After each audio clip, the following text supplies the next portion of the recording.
Side खबरों के लिए सब्सक्राइब करें फ्लेम मीडिया और उसके बाद बेल आइकन को प्रेस करें ताकि सबसे पहले आपको मिले एक्सक्लूसिव खबरें।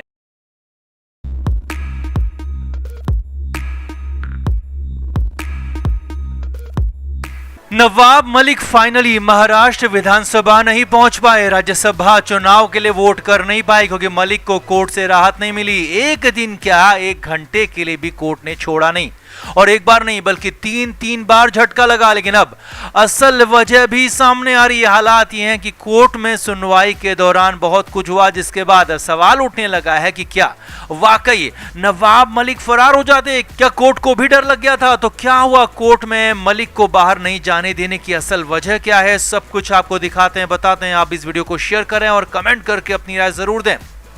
तो नवाब मलिक को बेल नहीं मिली तो नहीं मिली। कोर्ट ने लगातार झटके पर झटके दिए। पहले स्पेशल पीएमएलए कोर्ट ने जमानत की अर्जी खारिज की और फिर उसके बाद नवाब मलिक के वकील हाई कोर्ट पहुंचे और हाई कोर्ट में भी एक बार नहीं बल्कि दो बार अर्जी दी गई, मगर दोनों ही बार झटका लगा। हालांकि शुक्रवार देर शाम तक भी नवाब मलिक को उनके वकीलों को पूरी उम्मीद थी कि उन्हें कुछ देर के लिए ही सही राहत जरूर मिल जाएगी, राहत काम करेगी, लेकिन ऐसा हुआ नहीं है। मलिक को राहत नहीं मिली। अब मलिक को राहत नहीं मिली, बेल नहीं मिली, तो क्यों नहीं मिली और इसकी असल वजह क्या है वो अब निकल कर सामने आ रही है। जी हां, असल वजह जो है वो अब बाहर आ रही है और वो है ईडी का डर। जी हां, ईडी के डर ने मलिक को फंसा दिया, अटका दिया। कोर्ट में ईडी की तरफ से साफ कहा गया है कि अगर नवाब मलिक कहीं चले जाते हैं तो उनके पास कोई मशीनरी नहीं है जो कि मलिक को वापस लाने में मदद करे। और यही नहीं, एक अन्य वकील ने पहले ही आशंका जताई थी कि मलिक अगर फरार हो जाते हैं तो ईडी के पास कोई मशीनरी है नहीं, महाराष्ट्र पुलिस मदद करेगी, इसकी कोई संभावना यहां पर दिख नहीं रही है और मलिक को ढूंढने में महाराष्ट्र पुलिस की तरफ से शायद मदद ना मिले, इसीलिए मामला खिंच गया, अटक गया। अब हालांकि कोर्ट ने खुद ऐसा कुछ नहीं कहा कि वो भी जानते हैं कि मलिक फरार हो सकते हैं या फिर नहीं भी हो सकते, या फिर कुछ और कहीं और जा सकते हैं, कुछ और कर सकते हैं, या फिर बेल मिलने पर कुछ नया भी कर सकते हैं। लेकिन साफ यही नजर आ रहा है कि कोर्ट को भी कहीं ना कहीं डर जरूर लग रहा होगा। जी हां, यही बात निकल कर आ रही है कि शायद कोर्ट भी डर गई कि अगर कुछ भी ऊंच नीच हो गई, कुछ भी गड़बड़ होगी तो बड़े आरोप लगेंगे, बड़े सवाल खड़े हो जाएंगे, क्योंकि मामला वीवीआईपी है, पूरे देश की नहीं बल्कि पूरी दुनिया की नजर इस मामले पे है, नवाब मलिक पे मामले पे है। और इसी वजह से हो सकता है कि नवाब मलिक को बेल नहीं मिली, छूट नहीं मिली और यहां तक कि एक घंटे के लिए भी मलिक को बाहर जाने की परमिशन नहीं मिली। तो कुल मिलाकर फिलहाल यही वजह निकलकर सामने आ रही है। तो आपका क्या मानना है? क्या यही वजह होगी या फिर कुछ और भी हो सकती है वजह? कमेंट करके आप भी जरूर बताएं और वीडियो को शेयर भी करें। तो हम आपको पहले ही बता चुके हैं कि मुंबई की special PMLA court Nawab Malik और अनिल देशमुख को एक दिन की जमानत देने से इनकार कर चुकी है। दोनों की अर्जी कोर्ट ने ये कहते हुए खारिज कर दी थी कि कैदियों को वोटिंग का अधिकार नहीं होता है। कोर्ट ने मलिक और देशमुख की दलीलों से ज्यादा ईडी को तवज्जो दी और ईडी की बात को आधार मानते हुए नवाब मलिक को, अनिल देशमुख को रिहाई देने से, बेल देने से मना कर दिया। अब कहते हैं ना, मरता क्या न करता, तो ऐसा ही कुछ हुआ नवाब मलिक और देशमुख के वकीलों के लिए। जैसे ही ऑर्डर की कॉपी मिली तो दोनों के वकील सीधे हाई कोर्ट के रुख कर गए। बिना एक पल गंवाए दोनों वकील हाई कोर्ट पहुंच गए और विशेष अदालत के फैसले को चुनौती देने के लिए हाई कोर्ट का दरवाजा खटखटाया और अपनी अर्जियां जमा करवाई। साथ ही मलिक के वकील अमित देसाई, देशमुख के वकील आबाद बोंडा ने हाईकोर्ट से गुजारिश की कि एक दिन की जमानत को लेकर तुरंत सुनवाई की जाए, मगर कोर्ट तो अपने हिसाब से चलती है, अपने विवेक से चलती है। और कोर्ट ने जैसे ही अर्जियों को देखा तो सबसे पहले साफ स्पष्ट शब्दों में कहा कि तुरंत सुनवाई हो ही नहीं सकती है। जी हाँ, कोर्ट ने एक झटके में दोनों अर्जियों को साइड रख दिया और कह दिया कि ऐसा कोई गंभीर मामला नहीं है जिसमें तुरंत सुनवाई हो। अब कोर्ट की ये बात सुनते ही दोनों वकीलों के चेहरे फीके पड़ गए, पीले पड़ गए, क्योंकि हाई कोर्ट आखिरी रास्ता था और यहाँ पर भी कोर्ट ने तुरंत सुनवाई से मना कर दिया और वो रास्ता भी यहाँ पर बंद कर दिया। हाई कोर्ट की तरफ से ये भी कहा गया कि हम तुरंत सुनवाई तो नहीं कर सकते, हाँ बस आपके लिए इतना जरूर कर सकते हैं कि 10 जून की सुबह इस मामले पर चर्चा कर सकते हैं।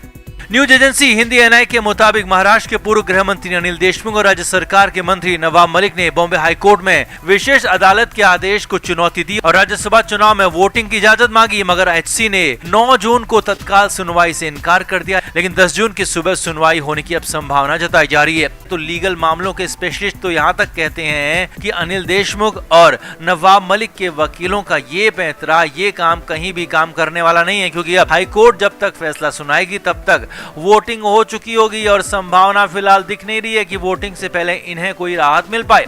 अब कोर्ट से परे खबर मुंबई के कुर्ला स्थित क्रिटिकेयर अस्पताल से भी आ रही है, जहां जमानत खारिज होने की खबर मिलते ही नवाब मलिक एक बार फिर से तिलमिला उठे हैं। अस्पताल में ही बेहद नाराज और गुस्से में दिखे नवाब मलिक। अस्पताल सूत्रों की माने तो मलिक ने जैसे ही टीवी पर जमानत खारिज होने की न्यूज देखी तो पहले तो वो बुरी तरह से हांफने लगे और फिर नर्स और कंपाउंडर बीपी चेक करने आए तो मलिक बेहद गुस्से में दिखे। मेडिकल स्टाफ के किसी भी सवाल का जवाब नहीं दिया। सूत्रों की माने तो नवाब मलिक ने देर रात तक खाना भी नहीं खाया था। अब मलिक के नजरिए से तो खबर को झटका ही है, क्योंकि विधायक होते हुए भी राज्यसभा चुनाव में हिस्सा ना ले पाना, वोटिंग ना कर पाना दुर्भाग्य ही है। खैर, अदालत के आदेश के बाद मलिक के पास कोई विकल्प फिलहाल बचता नहीं और न ही अनिल देशमुख के पास कोई रास्ता है। दोनों ही विधायकों को फिलहाल जेल में रहना होगा। 4 घंटे की रिहाई की उम्मीद भी पूरी तरह से टूट चुकी है। वैसे कोर्ट के इस फैसले से एक बात और साफ हो चुकी है कि वाकई नवाब मलिक पर आरोप बेहद गंभीर हैं, क्योंकि जब कोर्ट 4 घंटे की रिहाई के लिए तैयार नहीं है तो आगे कभी जमानत मिल पाएगी, आसानी से मिल पाएगी, इसकी संभावना बेहद कम दिख रही है। तो कोर्ट के फैसले पर नवाब मलिक की अनिल देशमुख की बेबसी पर आपका क्या कहना है? कमेंट करके आप भी अपनी राय जरूर दें और वीडियो को शेयर भी करें। तो नवाब मलिक ने बड़ी उम्मीद से इस बार स्पेशल कोर्ट का रुख किया था कि उन्हें जमानत जरूर मिलेगी, क्योंकि बेल सिर्फ 1 दिन के लिए मांगी गई है और मलिक के साथ उनके वकील को लगता है कि 1 दिन में किसी का कुछ नहीं बिगड़ेगा। हाँ, इस 1 दिन में मलिक जरूर राज्यसभा के लिए वोटिंग कर पाएंगे। अब इस 1 दिन की बेल के लिए उन्होंने पूरा जोर लगा दिया। नवाब मलिक की पार्टी एनसीबी की तरफ से भी जोर लगाया गया और मलिक को पूरी उम्मीद हो गई कि इस बार फाइनली बेल मिल ही जाएगी, भले ही 1 दिन की सही, और वो खुली हवा में सांस ले पाएंगे। हालांकि ईडी ने पहले इस बेल का खुलकर विरोध किया और ईडी ने यहाँ तक कह दिया कि नवाब मलिक कैदी हैं और कैदियों को वोट देने का अधिकार नहीं होता है, तो ऐसे में मामला अटकता हुआ फंसता हुआ दिखा। लेकिन फिर भी मलिक को अपने वकीलों पर, अपनी लीगल टीम पर, कोर्ट पर पूरा भरोसा था कि उन्हें इस बार 1 दिन की जमानत जरूर मिल जाएगी। और अब जमानत मिलकर नवाब मलिक जेल से बाहर आते इससे पहले ही मामला ज्यादा फंस गया, ज्यादा अटक गया। जी हाँ, नवाब मलिक को लेकर मुंबई के कुर्ला स्थित अस्पताल से बड़ी खबर है। सूत्रों के हवाले से आ रही बड़ी खबर के मुताबिक नवाब मलिक की तबीयत ठीक नहीं है। जी हाँ, ऐसी कुछ खबर मुंबई के अस्पताल से आ रही है। सूत्रों के मुताबिक नवाब मलिक को पेट की समस्या बढ़ गई है और उस वजह से उन्हें आनन फानन में दूसरी जगह शिफ्ट किया गया है। हालांकि उन्हें अस्पताल के ही अंदर दूसरी जगह शिफ्ट किया गया, लेकिन हाँ, शिफ्ट जरूर किया गया, ऐसी खबरें आ रही है। लेकिन कहाँ शिफ्ट किया गया है, किस वार्ड में, किस फ्लोर में शिफ्ट किया, ये फिलहाल पता नहीं चल पाया। लेकिन हाँ, ये खबर सूत्रों के हवाले से जरूर आ रही है कि मलिक की तबीयत अचानक बिगड़ी है। कुल मिलाकर ये देखना होगा कि आगे होता क्या है। क्या नवाब मलिक जेल से बाहर निकल पाएंगे या फिर जेल जैसी कंडीशन वाले अस्पताल से बाहर निकल पाएंगे या फिर अस्पताल के फेर में ही फंस जाएंगे? आपका क्या मानना है? आप भी कमेंट करके अपनी राय जरूर दें, वीडियो को शेयर भी करें। Flame media report.